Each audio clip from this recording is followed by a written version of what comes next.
Emperor Haile Selassie I was born in the town of Ajasa Goro, Ethiopia, on July 23, 1892, in close proximity to the city of Harar. In his youth, he was granted the given name Li Tafari Makonnen. Li translates to offspring of, whereas Tafari denotes an individual who is esteemed or reviled. His father's name was Makonnen. Consequently, he was known as the child of Makonnen, who is highly regarded during his youth. Ras Makonnen, his father, ruled the ancient fortified city of Harar in eastern Ethiopia and served as a crucial advisor to Emperor Menelik II, his close relative who ruled at the time. Therefore, Li Tafari Makonnen was born into a noble lineage of considerable importance, bearing a connection to the present imperial dynasty. Tafari traced his ancestry back to the Solomonic line of monarchs, which had dominated this region of Africa since the 13th century, via his paternal grandmother. Woizero Yeshimabet Ali, the mother of Tafari, was the progeny of a dominant chief from the northern province of Wollo. An investigation into Tafari's life must commence with an examination of the characteristics of late 19th century Ethiopian society and the empire that governed it. The history of Ethiopia and the Horn of Africa as a whole is distinct. During the reign of the Roman Empire in North Africa 1,700 years ago, Roman Egypt arose as a significant early Christian hub in the eastern Mediterranean. The new religion rapidly disseminated to the southern regions along the Nile and the coast of the Red Sea, surpassing the Roman Empire's borders. It amassed a substantial following in the region that is presently Ethiopia, transforming it into a Christian nation. Ethiopia was effectively isolated from the Christian world during the Arab conquests of the Middle East and North Africa in the 7th century AD. However, it did not undergo a religious conversion to Islam. Consequently, a distinct form of Christianity emerged in this region throughout the centuries, which maintained a significant adherence to the rituals that were customary of the Church in the 4th century. Furthermore, biblical legends came to obscure Ethiopian politics and culture, and beginning in the 13th century, the rulers of the Kingdom of Ethiopia asserted their lineage back to the biblical monarch Solomon. As a result, their lineage has been designated the Solomonic dynasty. This kingdom, which was governed by the Solomonic dynasty, comprised only a portion of northern Ethiopia centuries ago. However, it began to expand to the south, west, and east between the 13th and 19th centuries, eventually encompassing an area comparable to modern-day Ethiopia. In doing so, the Ethiopian Empire evolved into a multicultural state inhabited by numerous ethnic groups that were governed by the emperors. Principal among these were the Oromo and Amhara, who collectively comprised more than half of the empire's population. However, the Somalis residing in the extreme south and east of the country, as well as the Tigrayans in the northeast, constituted significant minorities. These various ethnic groups spoke distinct languages and possessed marginally dissimilar physical features. An example of a Cushitic people that dominated the northwestern region of the country and was more receptive to the spread of Islam is the Oromo. The Amhara, an Ethiopian highland-dwelling Semitic people, were considerably more devoted to Oriental Orthodox Christianity. These religious and ethnic divisions would have a lasting impact on Selassie's reign and the modern Ethiopian nation as a whole. It is worth noting that during Tafari's lifetime, the Ethiopian Empire was referred to by its alternative name, Abyssinia, which originated from the Arabic Habash term for mixture, and reflected the empire's multicultural character. By the mid-19th century, the Ethiopian Empire had ascended to the rank of Africa's most formidable nations. Furthermore, this was precisely what was required, as the major European powers were embarking on an era of rapid colonization of the continent. Egypt had essentially been transformed into a British protectorate to the north, and British authority was extended along the Nile River into Sudan, the western neighbor of Ethiopia, and eventually Uganda and Kenya, the southern neighbors of Abyssinia. During the years preceding Tafari's birth, several European powers successfully obtained territory along the Horn of Africa littoral, east of Abyssinia, by means of treaties and military intervention. The most prominent among these was the Kingdom of Italy, which in the 1880s acquired the colonies of Italian Somaliland and Eritrea, which comprised the majority of contemporary-day Somalia and Eritrea.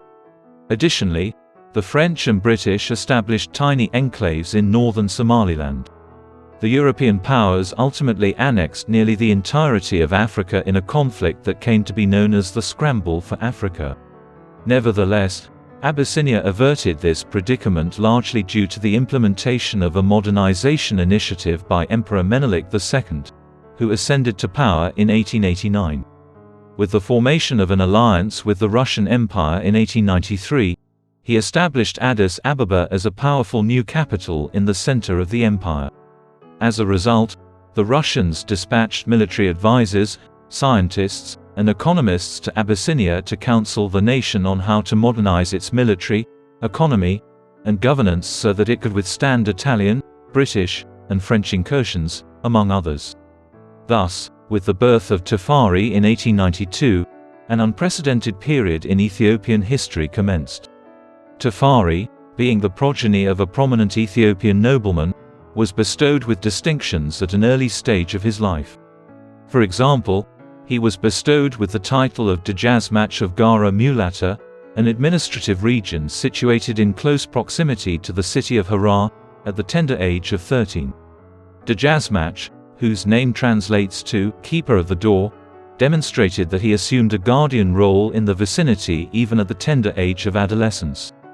However, there were currently limited indications that he would attain a position of imperial authority, as Emperor Menelik II had established a distinct line of succession despite his familial ties to the imperial family. Two of his daughters were named Zuditu and Shorega. As a result, Menelik amassed a number of descendants, among whom Shorega's son Lia Yasu ultimately became his designated successor. In the interim, Tafari's adolescence also witnessed the Kingdom of Italy's concerted effort to conquer Abyssinia in order to link its two colonies, Eritrea and Somaliland. The Italians launched an invasion of Abyssinia in 1895. However, the modernization initiatives of Emperor Menelik were successful, and the brief First Italo-Ethiopian War concluded the following year in 1896 with the decisive defeat of an Italian invasion force of approximately 15,000 men at the Battle of Adwa by an Ethiopian army of over 75,000. This effectively ensured the independence of Abyssinia for an entire generation. During his adolescence, Tafari was elevated to a higher position within the empire. For example, he assumed the role of governor of the province of Sidamo, located in the southern region of Ethiopia, in 1907. A daughter, who would later be named Princess Romanwork, was born to him during this period.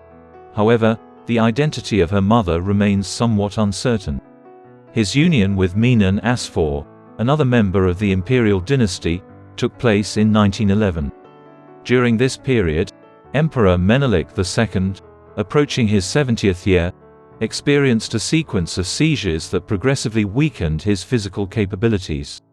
In the end, he passed away in 1913, leaving as emperor-designate Lia Yasu, his 18-year-old grandson.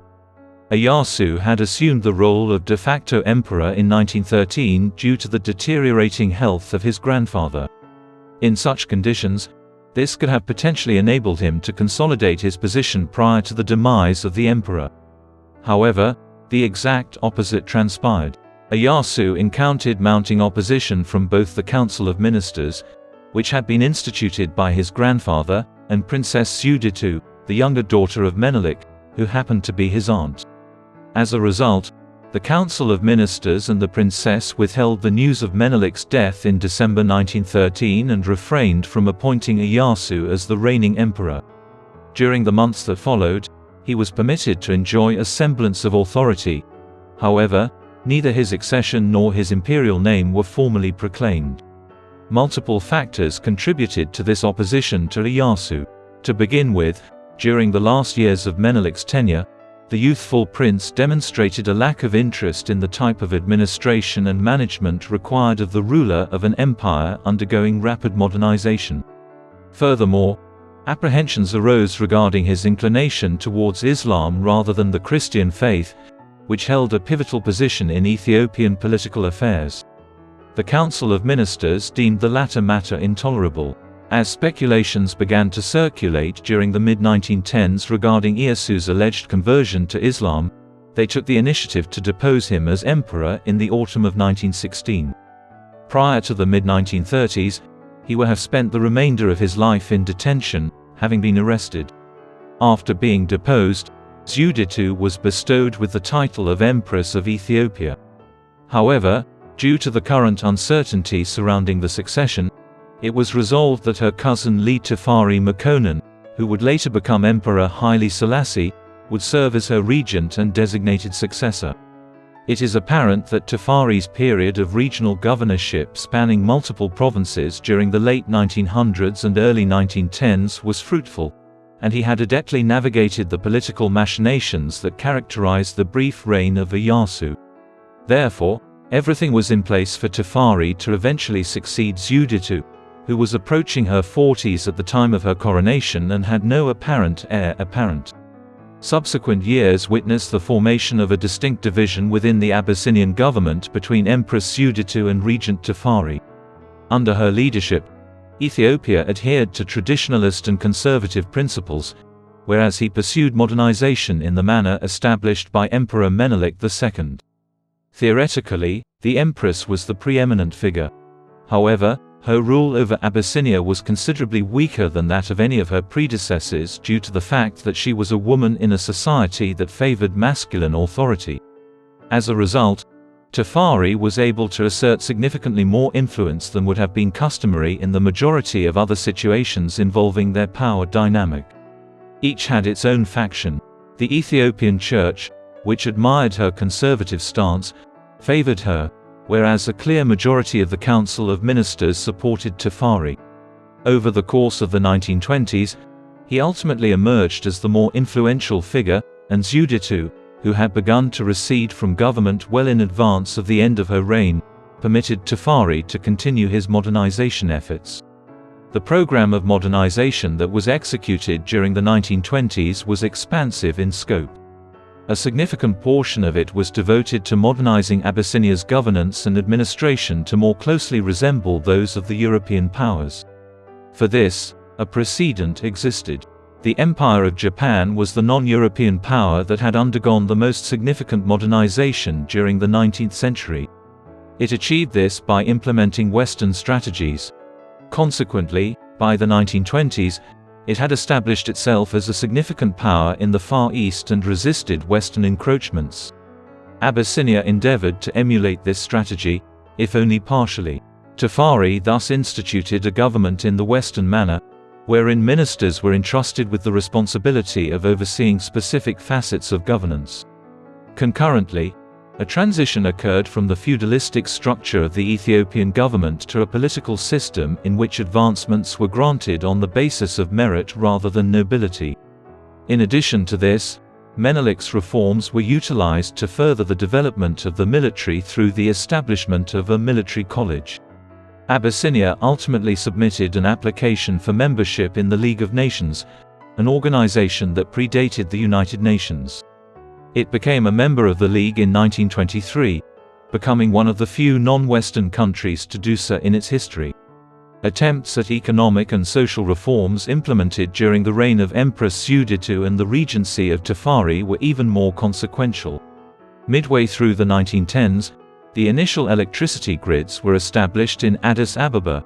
By the 1920s, these grids had been extended to other areas. At the same time, endeavors were launched to establish road networks and, eventually, railroads between the major cities. Although in a restricted capacity, the telegraph and other communication systems that had become standard in the Western world by the latter part of the 19th century were eventually introduced to Abyssinia as well. To stimulate the economy, the National Bank of Ethiopia was established in 1927, and excessive lending rates were strictly forbidden. The judicial system underwent a significant transformation, perhaps most notably, with the gradual phasing out of the Feather Nagast law code, an ancient Ethiopian legal system that imposed severe penalties for minor offenses, e.g., amputation for theft convictions, in favor of a Western judicial system incorporating components of civil and common law. Abyssinian society, nevertheless, retained a substantial retrograde component. Slavery remained pervasive in this region a century after prohibition had been lifted in the majority of the Western world. Western powers criticized the retention of the system in Ethiopia during the 1920s, prompting tokenistic efforts to eradicate it. However, Tafari remained averse to undertaking significant endeavors to eradicate the system from Abyssinian society at this juncture. In the interim, Tafari's global standing was expanding, and by the late 1920s, he was progressively perceived as the representative of Abyssinia rather than the empress. A significant portion of this was attributable to numerous state visits and international travel. To illustrate, in 1924, he embarked on a comprehensive tour of prominent cities and numerous foreign capitals in the company of the government and other members of the extended imperial family. Primarily, this expedition served as a fact-finding mission, as Tafari and the others aimed to acquire knowledge through first-hand observation of the Western societies they sought to imitate. The ostentatious displays of wealth and court rituals of the Abyssinian delegation left a lasting impression in London and Paris, where Tafari encountered King George V and French Prime Minister Raymond Poincaré. An additional noteworthy objective of this diplomatic expedition was to persuade the governments of Great Britain and France to grant Abyssinia access to the Red Sea in exchange for the capitulation of a portion of the territory comprising its colonial enclaves in Somaliland. In contrast, Tafari was received with great enthusiasm in the Middle East and North Africa, where he was essentially recognized as the sole African nation that had successfully resisted European colonialism during the 19th century. All of this ensured that Tafari was firmly established on the international stage prior to his accession to the throne. By 1928, Tafari had achieved such a prominent status in Abyssinia that the empress was compelled to continue advancing him. During this period, he had established a monopoly on authority within the Council of Ministers and, more significantly, had taken steps to ensure the allegiance of the military and police chiefs. Therefore, on October 7, 1928, he was bestowed with the Abyssinian honorific Negus, which is comparable in status to that of a monarch but lower than that of an emperor or empress. His previous honorific, Ras, had been superseded by this one, denoting his rank along the imperial line. Tensions escalated between the empress's faction and that of Tafari in the months that followed, culminating in January 1930 with the outbreak of a quasi-civil war between Tafari and the empress's spouse, Gugsa Vela. In addition to desiring to re-establish the authority of his wife within the empire, he now intended to oust Tafari as the head of state and crown himself emperor. Gugsa Vela's uprising reached its zenith on March 31, 1930, when his forces confronted Tafari's supporters at the Battle of Ankem. However, Tafari's supporters swiftly prevailed due to their superior Western armaments and methods, which included the use of modern aircraft. He lost his life in the ensuing conflict. 2 days later, the empress passed away of natural causes, which appeared to be unrelated, paving the way for Tafari to seize complete authority in Abyssinia following years of co-rule under the empress and himself. After an extended period of mourning lasting more than 6 months, which commenced after the demise of Empress Suditu, Tafari was crowned Emperor of Abyssinia on November 2, 1930, at the Cathedral of St. George in Addis Ababa. The event was attended by embassies from numerous Western countries, and in November of that year, Tafari was featured on the cover of Time magazine. Furthermore, he assumed a new appellation and designation. He was crowned Nagusa Nagast, which translates to King of Kings. His imperial name, Haile Selassie, remained unchanged. Since Haile signifies power and Selassie denotes Trinity, Haile Selassie's name translates to power of the Trinity. Nevertheless, as will be demonstrated subsequently, the appellation that he formerly wore throughout the 1920s, Rastafari, reclaimed prominence in subsequent years and grew in international renown. Moreover, in the early 1930s, Immediately following his coronation as Emperor Haile Selassie I, the newly installed monarch of Ethiopia expeditiously supervised the implementation of the nation's inaugural modern constitution in 1931. This facilitated the formation of a bicameral legislature comprising the emperor and an upper house of nobles, with which authority would be divided. Additionally, the intention was for a new constitution to facilitate the transition from the Feather Nagast legal system to a Western judicial code. During his first years as emperor, Selassie endeavored to further and broaden the modernization initiative he had begun during his reign as regent in the 1920s. However, Ethiopia was progressively enveloped in a shadow. The National Fascist Party, commanded by Benito Mussolini, overthrew the Italian government in 1922, following the notorious March on Rome, which was attended by 30,000 paramilitary fascist blackshirts. A primary objective of Mussolini was to restore Italy to its former status as a global power and to re-establish the dominion that the Italian people had cherished during the Roman era 2 millennia prior. With the objective in mind, he executed a sequence of belligerent measures during the 1920s. These included commencing a bloody conquest war in Libya, an area that had been nominally under Italian control since 1912, bombing the island of Corfu amid a dispute with the Kingdom of Greece, annexing the city of Fiume in present-day Croatia, and, by means of a series of treaties in the mid-1920s, establishing a protectorate over Albania. After these progresses were achieved, Mussolini shifted his focus to the Horn of Africa in the early 1930s. He grew increasingly determined to rectify a historical error that he considered Italy to have committed: its 1890 defeat to Ethiopia in the First Italo-Ethiopian War. Conquering Abyssinia would enable Italy to establish an uninterrupted colony in Ethiopia, Somaliland, Eritrea, thereby solidifying its position as the preeminent colonial power in the Horn of Africa. In 1934, animosity erupted between Selassie's regime and the Italian colonial administration in Eritrea and Somaliland over a protracted boundary dispute sparked by Italy's intention to construct a railway line through the area, thereby linking its two partition colonies. Ethiopia was situated in the path of this railway project. As a result, Italy constructed a military fort in eastern Ethiopia's Wolwol region. Selassie's administration confronted the Italian presence in the region in December 1934 through the deployment of Abyssinian troops to Wolwol.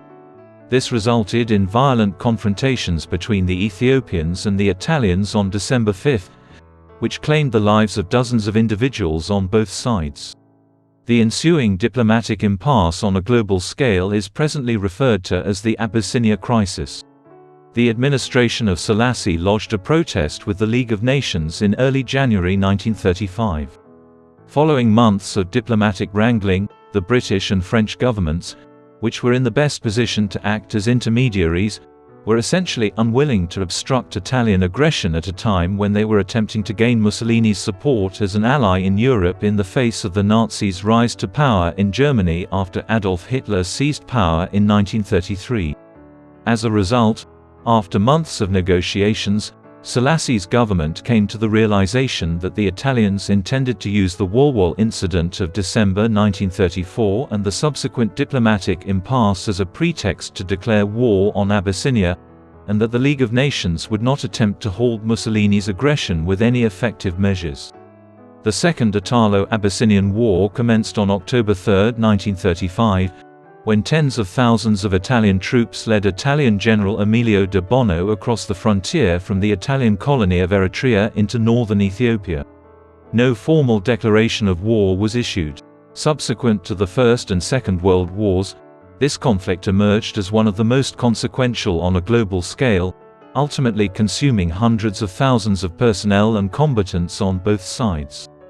It would persist for approximately 6 months. Still, the parties were inconsistently matched on the whole. Although the Ethiopian army possessed a numerical advantage, notwithstanding their diligent endeavors to modernize it since the 1890s, mass infantry divisions continued to comprise the majority of their forces. Selassie's government, for example, possessed only a scattering of tanks, and the Ethiopian Air Force had no more than a dozen aircraft.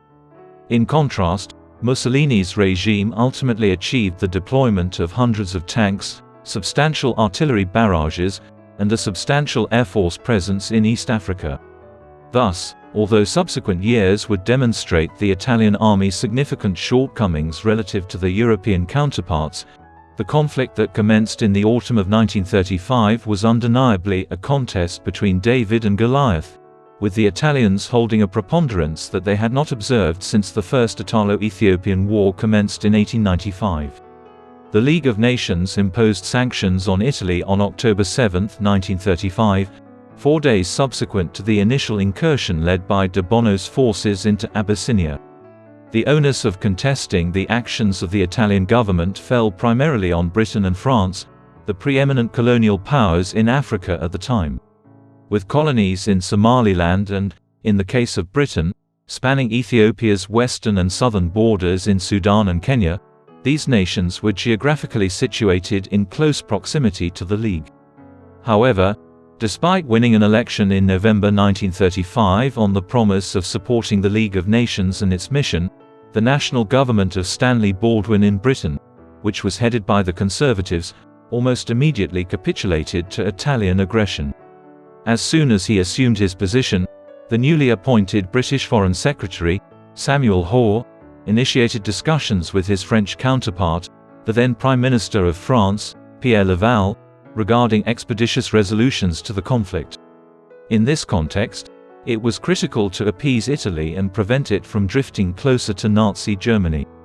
The British press leaked details of the Hoare-Laval Pact in early December, which effectively outlined a strategy in which Italy would gain control of Eritrea and Somaliland in exchange for the loss of approximately half of Abyssinia's territory. This action was deemed wholly objectionable by the government of Selassie and constituted a flagrant breach of the League of Nations mandate. The subsequent public outcry prompted Hoare to tender his resignation as British Foreign Minister. Ultimately, the disclosure of specifics regarding the pact halted any endeavors to resolve the conflict diplomatically. It is widely acknowledged that the Hoare-Laval Pact and the subsequent Abyssinia crisis ultimately sealed the demise of the League of Nations, an organization that had demonstrated beyond any reasonable doubt its incapability to avert unjustified invasions by aggressive powers such as Italy and the Empire of Japan against its allies. As a result of the December 1935 termination of diplomatic negotiations, the conflict in Abyssinia escalated on the ground. The Ethiopian government had already initiated preparations for its northern counteroffensive against the Italian incursion. This, personally commanded by Selassie, had as its objective the severance of Italian communication lines and the initiation of a counter-offensive in Eritrea. At first, the operation was met with significant achievement.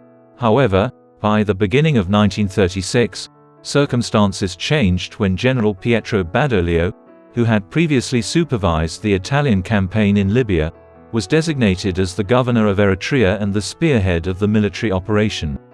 This replaced de Bono, whose supervision of the invasion Mussolini had deemed excessively cautious. Badoglio launched a heinous campaign against the Ethiopian armies in January 1936, during which toxic gas was utilized extensively.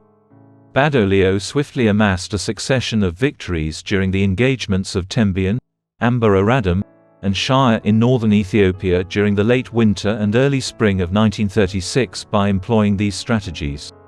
On March 31, 1936, the conflict of Matchev effectively brought northern Ethiopia under Italian control, putting an end to Selassie's final attempt to maintain the northern front.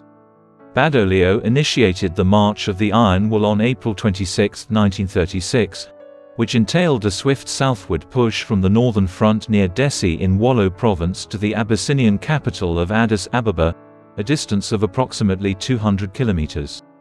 The campaign garnered significant attention and propaganda coverage in the fascist media outlets based in Italy.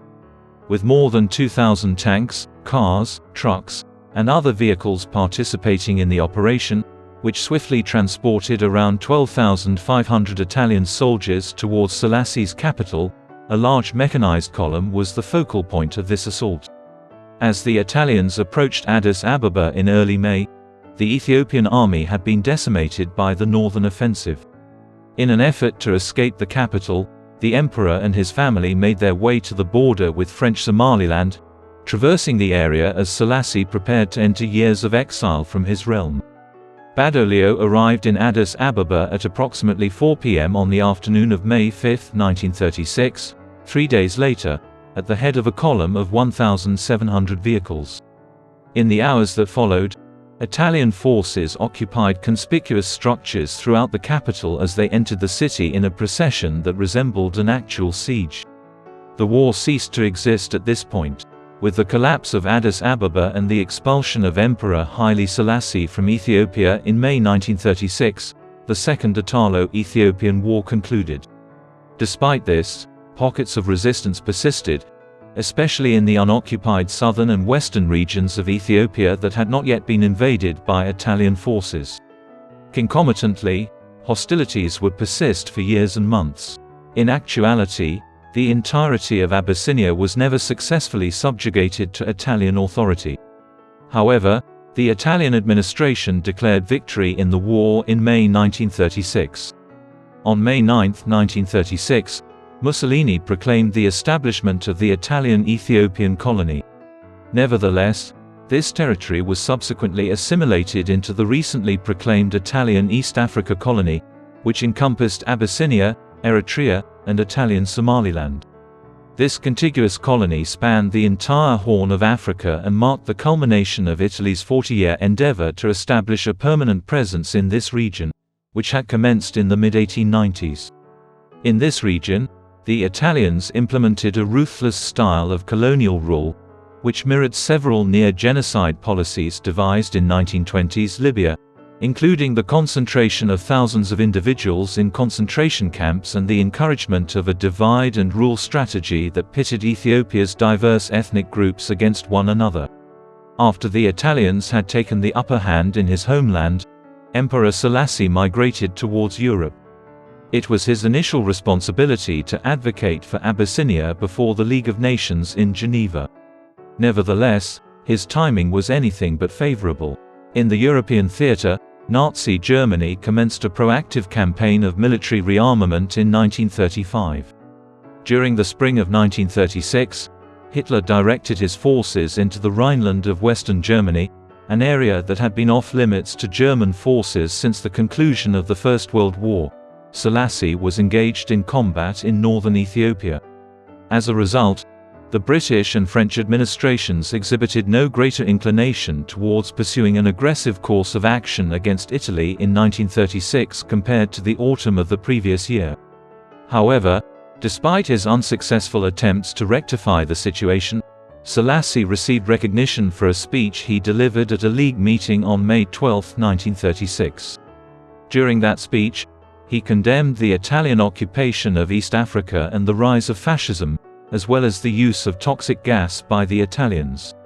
Although he subsequently received the Man of the Year award from Time magazine, Ethiopia's outcome remained unchanged.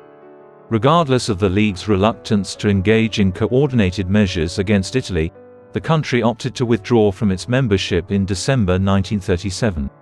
Selassie, meanwhile, departed for England in the late 1930s, where he would reside in exile. During his exile in England, global politics were in a constant state of flux.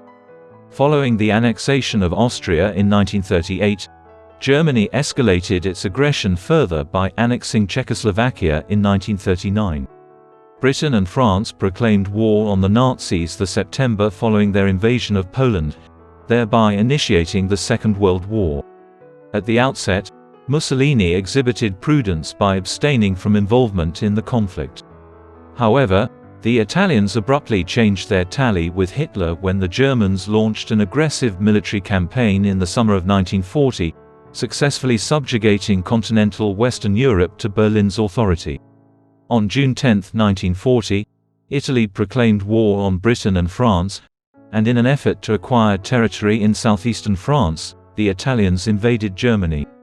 As a consequence, a confrontation between the Italian and British forces would ensue in East Africa. An Italian air assault was initiated against British Kenya on June 13, 1940, marking the initial engagement of the East Africa Campaign. All of this transpired as a component of a broader Italian endeavour to subdue the British colonies in Egypt and Sudan, thereby integrating Italian East Africa with its expanding North African territory. Initially, Mussolini's campaigns proceeded smoothly, but by early 1941, the Italian military's weaknesses had become abundantly clear. In early 1941, when Italian operations in the Sahara Desert were experiencing setbacks, Mussolini requested assistance from Hitler. In March of that year, the renowned Afrika Corps, under the command of Erwin Rommel, was deployed by Germany to North Africa on an expeditionary mission. However, the Italian position in East Africa did not receive any significant military assistance. Thus, throughout the course of 1941, the British began to push the Italians back into Ethiopia and Eritrea, following their initial advances into Kenya and Sudan. At this juncture, Selassie had departed from Britain and reinstated himself in the Horn of Africa, where he supervised portions of the campaign to reclaim his homeland from the Italians. Diverse coalitions of Free French, Free Belgian, British, Ethiopian, and Eritrean forces engaged in combat at this location. Significantly, they possessed naval superiority, and by early 1941, a naval operation in the Red Sea had prompted the opening of a new front in Eritrea. Consequently, by the late spring of 1941, the Italian defense was teetering on all fronts, with Mussolini's government effectively cutting off significant reinforcements to the troops in East Africa. In a strategically orchestrated event that transpired precisely 5 years after Badoglio's Italian forces had touched down in Addis Ababa, Selassie re-entered the Ethiopian capital on May 5, 1941, and declared the nation's independence from Italy. Empress Haile Selassie and the Solomonic dynasty were reinstated to power in Ethiopia under the condition that slavery be completely outlawed, as stipulated by the British, who had largely facilitated the emperor's return to power. Piecemeal endeavours to achieve this goal had been underway since the 1850s, during which Britain, as the preeminent global power of the 19th century, attempted to curtail the slave trade throughout Africa. Despite experiencing heightened levels of activity during Emperor Menelik II and Selassie's reign as regent in the 1920s, slavery remained a pervasive aspect of Ethiopian society as the Second Italo-Ethiopian War commenced in 1935, having not been entirely eradicated. In spite of the fact that the Italians were engaged in genocide elsewhere in Africa and their German ally would soon be using the slave labor of millions of Jews, Poles, Czechs, Russians, and other subject peoples from Central and Eastern Europe to fuel its war economy, their proclamation of the abolition of slavery after the conquest was paradoxically humanitarian. Once he was reinstated to power, the British government made it plain to Selassie that this abolition must continue and that he must take concerted efforts to ensure its implementation. With the issuance of a decree by the emperor in 1942, it can be argued that slavery in Ethiopia was effectively eradicated. Although the East Africa Campaign had yielded a substantial triumph for the Allies in 1941, the definitive demise of Nazi Germany and its allies and the conclusion of the Second World War required an additional 4 years to transpire. The League of Nations was subsequently superseded by the United Nations in 1948, of which Ethiopia was elected as a charter member. Furthermore, Selassie secured favorable consideration for his country in the post-conflict resolution of East Africa through the granting of the Ogaden region to Ethiopia. Prior to the war, this area had been a subject of long-standing dispute among Abyssinia, Italy, and the British. Throughout these years, Selassie's primary objective was to further the modernization of his nation. During the 1920s and 1930s, significant progress was achieved in this regard. However, profoundly entrenched vested interests in the country persisted, particularly within the church and nobility, which resisted the rapid pace of change. Sebasti Selassie was resolute in her intention to expedite the rate of transformation upon the conclusion of the conflict in the mid-1940s. In time, a revised constitution was formulated in 1955, surpassing the provisions of the 1931 Constitution and integrating aspects from the United States Constitution. Nevertheless, the election process for parliamentary delegates continued to be dominated by influential nobility and other influential entities, and Ethiopia during Selassie's post-war rule did not evolve into a democracy modeled after the West. Particularly during the 1950s, the post-war era witnessed the emergence of numerous contentious issues in Ethiopia. Eritrea, one of the erstwhile Italian colonies, was the subject of one of these. Ethiopia had not recognized this small northern neighbor until it was brought under British administration in 1941, subsequent to the conclusion of the East Africa Campaign.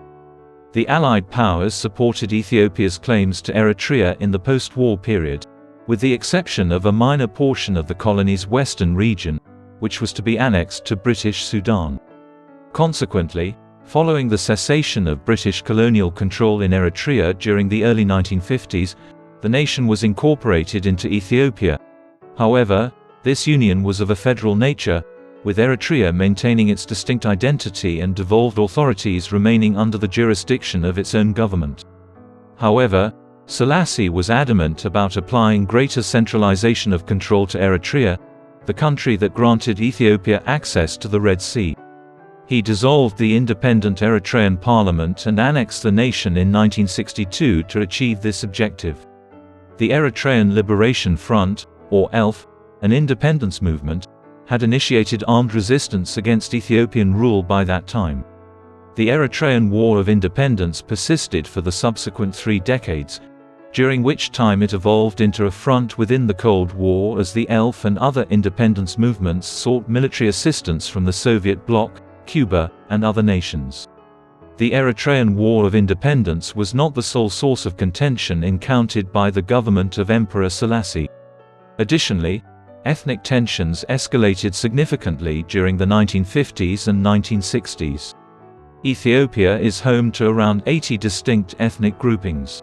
As a result of the empire's formation through conquest over several centuries, numerous ethnic groups, led by the Oromo and Amhara, who comprised more than half of the country's population, remained unreconciled with Ethiopia's dominance. Selassie was a descendant of the Oromo people. In the aftermath of the conflict, Selassie and the Ethiopian government advocated for a resolution to this predicament, the promotion of ethnic federalism, which entailed the division of Ethiopia into more than 12 largest provinces inhabited primarily by various ethnic groups. However, this did not resolve the ethnic conflict. On the contrary, it exacerbated it, guaranteeing that numerous Somalis, Oromo, Amhara, and Tigrayans continued to define themselves in accordance with their ethnic backgrounds, as opposed to the Ethiopian identity that they shared.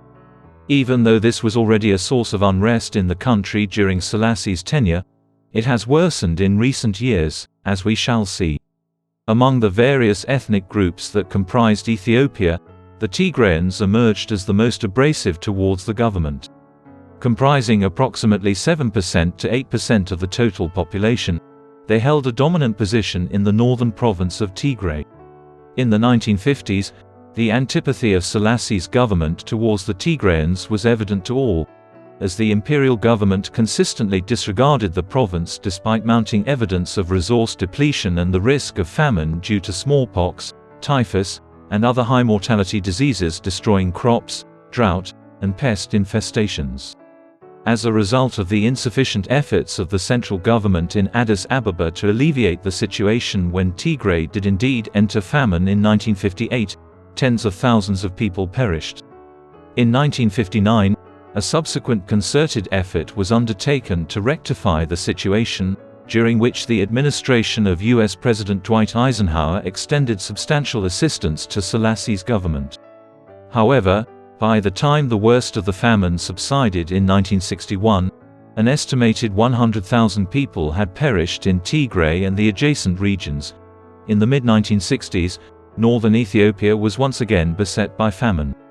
Despite the escalating domestic controversies that marred Selassie's reign, such as famine in Tigray, an independence war in Eritrea, and ethnic tensions within Ethiopia, both Selassie and Ethiopia persisted in commanding significant international esteem. Being among the most tenured heads of state in history, he was frequently granted a position of substantial prominence at significant international gatherings, including the funeral of former President John F. Kennedy in Washington, D.C. in 1963 and of Charles de Gaulle, the former President of France, in 1970.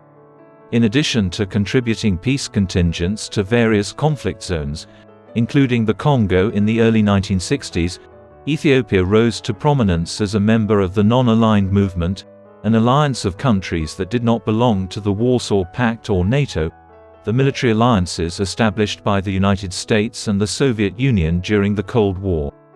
In terms of international diplomacy at this time, Selassie's leadership in the 1963 formation of the Organization of African Unity, the precursor to the African Union, was arguably the most significant event.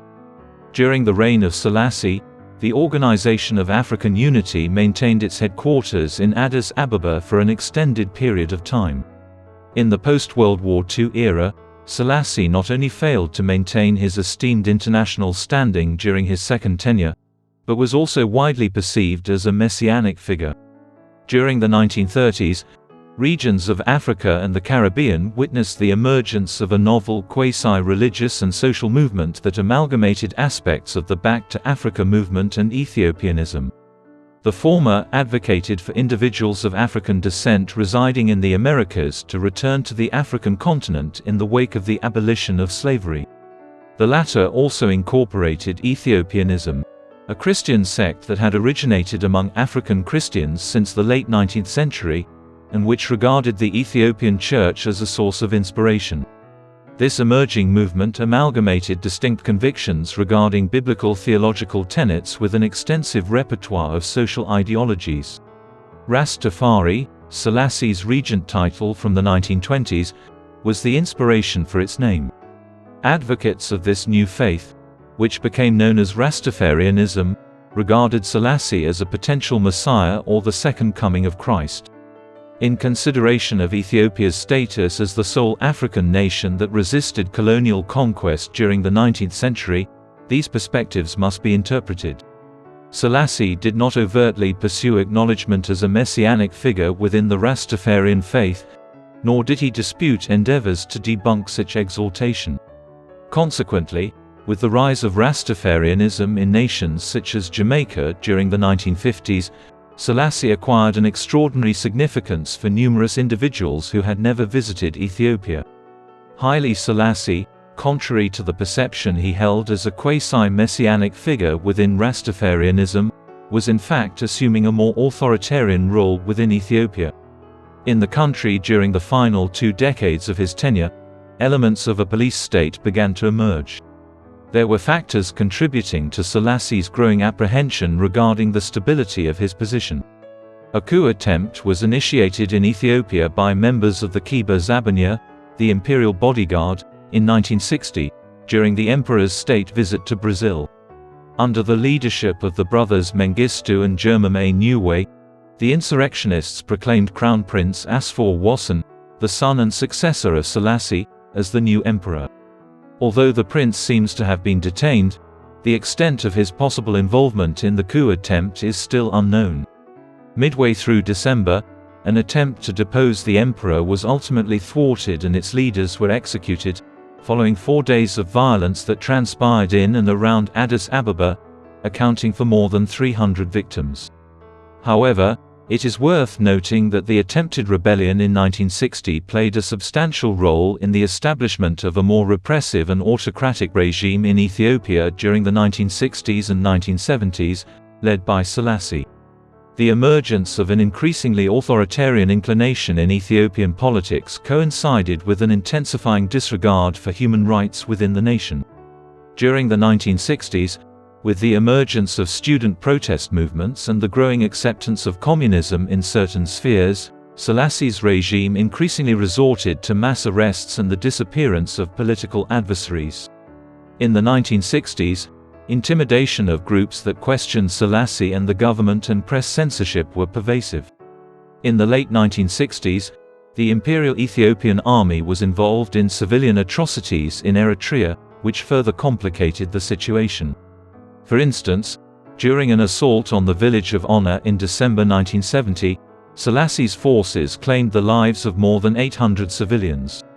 Furthermore, in July 1967, Ethiopian soldiers claimed the lives of over 170 men at Hazemo. Although some of these atrocities may not have been officially sanctioned by the state, Selassie was ultimately responsible for the conflict in Eritrea. Unsurprisingly, during the early 1970s, civil rights organizations such as Freedom House declared that Ethiopia was regressing towards becoming a repressive, authoritarian regime that violated human rights, despite the generally favorable international perception of Selassie at the time. Selassie's regime and government encountered a growing unpopularity among significant segments of the Ethiopian populace by the early 1970s. Although he still managed to win over traditional groups such as the church and the nobility, who stood to lose much if the old imperial order were toppled, he failed to appeal to the majority of individuals who had no affection for the ancient ruling dynasty. The aforementioned discontent was exacerbated in 1972 when a new severe famine broke out in Ethiopia. This time, it was centered in the northern province of Wollo, close to Tigray. This was exacerbated by a deficient government response and the inability to import additional food items and transport them to the affected regions. It was precipitated by the drought. During 1972 and 1973, an estimated 40,000 to 80,000 people perished in Wollo and the neighboring regions, while ethnic tensions escalated among groups such as the Oromos, Afars, and Somalis due to competition for resources. Unfortunately, word quickly spread that during the height of the famine, foodstuffs that were being effectively produced in Wollo were being exported to Addis Ababa and other Ethiopian cities. The discontent during Selassie's reign eventually started to boil over. This may not have come as a surprise. Amidst the engulfing devastation that afflicted Wollo in 1972, the emperor had attained the age of 80. He had occupied some capacity of authority for more than 50 years, albeit only for the initial decade or so as regent and with a hiatus from 1936 to 1941. In January 1974, garrison soldiers in the town of Negeli Barana mutinied over a lack of potable water and deplorable pay and working conditions, signaling the onset of the first indications of unrest. They detained one of their commanding officers, Lieutenant General Dures Dubel, as a symbolic gesture and forced him to drink the water they were required to ingest. This statement struck a chord with individuals throughout Ethiopia who were dissatisfied with the country's rigid social structure and the notion that there existed a privileged group of people with ties to Selassie's regime. As word of the mutiny spread in early February, insurrectionary movements and protests emerged throughout the nation. Significantly, numerous personnel from the military and police departments participated in the unrest. This development was discouraging for Selassie, whose authority, similar to that of any autocratic leader, depended on the loyalty of the military and security forces. Early in March, Selassie was subjected to enough pressure to issue a series of declarations indicating that political concessions would be made in order to increase the accountability of ministers and senior government officials to the parliament. Furthermore, a comprehensive reassessment of the 1955 constitution would be undertaken in order to identify potential avenues for fostering greater inclusivity in Ethiopian politics towards the various groups comprising the empire. Despite this, the tide of unrest continued to rise despite these concessions. Conversely, in March 1974, labor unions issued a nationwide call for general strike action, and by early April 1974, a substantial Muslim minority in the nation had initiated protests advocating for enhanced religious liberties. At that juncture, it was evident that military components were assuming a significant role in governing the nation, and Selassie was gradually losing authority over the situation. However, the establishment of the infamous Derg did not occur until June. The entity that assumed authority in the summer of 1974 was formally referred to as the Provisional Military Administrative Council and was composed primarily of army officers and officials in lower ranks. During that summer, they initiated an arrest campaign targeting notable political figures and released a manifesto outlining proposed reforms. The Derg overthrew Emperor Haile Selassie on September 12, 1974, 44 years after his ascension to the throne and nearly 60 years after attaining a position of prominence in Ethiopian politics. After being deposed, Selassie was subsequently subjected to house detention. The Derg proclaimed once more as emperor his son, Crown Prince Asfor Wasson, who had been proclaimed emperor by the leaders of the unsuccessful rebellion in 1960. His whereabouts at the time prevented him from being in Ethiopia, but he proclaimed the deposition of his father and the Provisional Military Administrative Council's proclamation of him as emperor to be invalid. As a consequence, the Ethiopian monarchy was completely abolished by the Derg in March 1975, signifying the conclusion of the empire and the establishment of a new Ethiopian state. In the interim, during the winter of 1974 and the spring of 1975, the newly formed military junta diligently supervised the execution of hundreds of individuals affiliated with the previous imperial regime. This encompassed certain ancillary members of the imperial family, most notably Iskender Desta, a grandson of Selassie and a former distinguished officer in the Ethiopian Navy. The indications for the former emperor were ominous, and state media reported that Selassie had passed away the day before, on August 27, 1975, on August 28, 1975. Although respiratory failure was officially cited as the cause of death for Selassie, it is highly probable that she was strangled to death by Derg soldiers at the age of 83. His remains were interred in the grounds of the Imperial Palace in Addis Ababa, beneath a concrete pedestal. They remained in Holy Trinity Cathedral in Addis Ababa, close to those of his illustrious predecessor, Emperor Menelik II, until their eventual removal in 1992. Ethiopia had already entered a protracted civil war by the time of Selassie's assassination, which did not abate until the early 1990s. In the mid-1970s, the Ethiopian Derg transformed the country into a Soviet-aligned entity that adhered to Marxist-Leninist principles. Rival revolutionary organizations, including the Tigray People's Liberation Front and the Ethiopian People's Revolutionary Party, opposed it. The situation was further complicated by the protracted struggle for independence in Eritrea and, beginning in 1977, an additional regional dispute as Ethiopia and Somalia fought over control of the province of Ogaden. The Red Terror, which the Derg regime issued in the latter half of the 1970s, resulted in the deaths of tens of thousands of individuals throughout the country amidst this labyrinth of political strife. The Ethiopian Civil War was further exacerbated during the 1980s by the onset of successive famines, with the most severe phase occurring from 1983 to 1985 and resulting in the deaths of over 500,000 individuals. The cessation of hostilities in the Horn of Africa occurred in 1991, subsequent to the Soviet Union's collapse, which halted the influx of weaponry into the region. Nearly 1.5 million people had perished by the time it ended due to the combined effects of malnutrition, disease, and military conflict. The conclusion of the Ethiopian Civil War in 1991 provided a temporary reprieve for the nation's tribulations. While a new constitution was formulated during the mid-1990s, Eritrea achieved its long-awaited independence after a protracted struggle spanning 3 decades. Then, endeavors were made to establish an ethno-territorial federal state in which various ethnic groups ruled over provinces of the country in which they were the majority. Nonetheless, recurring issues soon emerged. The Eritrean conflict resumed in 1998. Although hostilities intermittently and along the border have subsided since 2000, border tensions continue to be an enduring issue in the northern region of Ethiopia. Ethiopia has largely failed in its internal efforts to resolve ethnic tensions through the establishment of a federal state. The government's long-standing animosity towards the Tigray minority in northern Ethiopia, which dates back to Selassie's reign as emperor, has garnered significant global interest in recent times. The Ethiopian federal government commenced a military conflict against Tigray in 2020. It is still ongoing as of late 2022.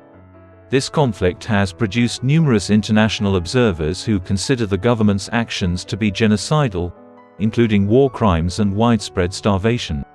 Therefore, despite the fact that Ethiopia is perceived as potentially attaining significant economic and political influence in East Africa amid the continent's substantial economic growth in the 21st century, the country's structural challenges, which were not only unaddressed but also intensified during the reign of Selassie, continue to be a critical issue in the Horn of Africa. The character of Emperor Haile Selassie was paradoxical in the history of the 20th century. Although he did not become emperor until the 1930s, during the first half of his reign he made significant strides in modernizing Ethiopia, even before that time. However, as the Italians invaded and conquered his country, he arose as a figurehead in opposition to the rise of fascism and brutality. His standing as a prominent statesman was solidified in the post-World War II era, when he adopted an autonomous position internationally and was highly regarded for his efforts to abolish slavery in Ethiopia.